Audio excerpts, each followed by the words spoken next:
ఏం దాడి అది? దాని దాడి అన్నట, దాని దాడి అన్నారు. అదేమో జర్నలిజము, ఇదేమో దాడా? ఇదా వీళ్ళు చెప్పే ప్రజాస్వామ్యాలు, వీళ్ళు చెప్పే ఏంది? ఇప్పుడు ఇంకెవరున్నారు మీ టార్గెట్ లో? ఎవరున్నారు సందర్భాన్ని బట్టి తెలుస్తుంది కదా. మేమైతే లేం కదా మీ టార్గెట్ లో.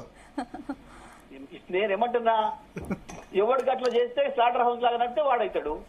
అంటే నేను అడుగుతా మిమ్మల్ని క్లారిటీ, జగదీష్. స్లాటర్ హౌస్ నడిస్తే అవుతాడు. మేము మీడియా హౌస్లతో మాకు పంచాయతీ లేదు. మా పంచాయతీల్లో స్లాటర్ హౌస్లతోని. It is very clear. కానీ మళ్ళీ మీరు అన్నారు కానీ ఒక మాట, అంటే తెలంగాణ వాళ్ళ మీద దాడి చేసినప్పుడు లేదు, ఆంధ్ర వాళ్ళ మీద అనేది ఒకటి మళ్ళీ తీసుకొచ్చారు కాబట్టి అడుగుతున్నా. అంటే దాన్ని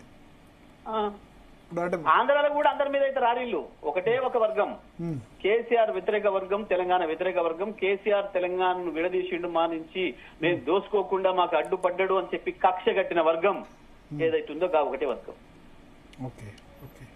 ఆంధ్రప్రదేశ్ ప్రజలతో మాకు ఎప్పుడు బాధ లేదు. ఆంధ్రప్రదేశ్ ప్రజల్ని మేము కడుపులు పెట్టి దాచుకున్నాం ఇక్కడ హైదరాబాద్ లో. మేము తెలంగాణ అంతటా గత 10 ఏళ్ళు ఎప్పుడు లేనంత రక్షణ మాకు వచ్చింది అని వాళ్ళే 100,000 సందర్భాల్లో చెప్పారు. మాతో ఉన్నారు. ఇవాళ తెలంగాణ, హైదరాబాద్, ఆంధ్రప్రదేశ్ నుంచి వచ్చిన ప్రజలు కూడా మాకు కర్ణాటక, మహారాష్ట్ర వాళ్ళతో సమానమే, ఇతర రాష్ట్రాల వాళ్ళందరూ కూడా మా అతిథులు అని చెప్పినాం. కేసీఆర్ చెప్పినట్టు 10 ఏళ్ళు అమలు చేసి చూపించినాం. భరత్ మీకు కూడా తెలుసు, ప్రతి ఒక్కరి మీడియా మిత్రులకు కూడా తెలుసు. ఎక్కడ చిన్న ముళ్ళు కొచ్చుకోలేకుండా బలంగా పడుకున్నాం. ఇప్పటికి కూడా, రేపు కూడా వాళ్ళు మా వాళ్ళే, రేపు కూడా మాకు వాళ్ళు మా వాళ్ళే, మా అతిథులే, మా వాళ్ళే. కానీ ఈ దొంగలే, ఈ 2-3 దొంగలు కేసీఆర్ పైన కక్షతోని తెలంగాణ రాష్ట్రాన్ని విడదీసిండు.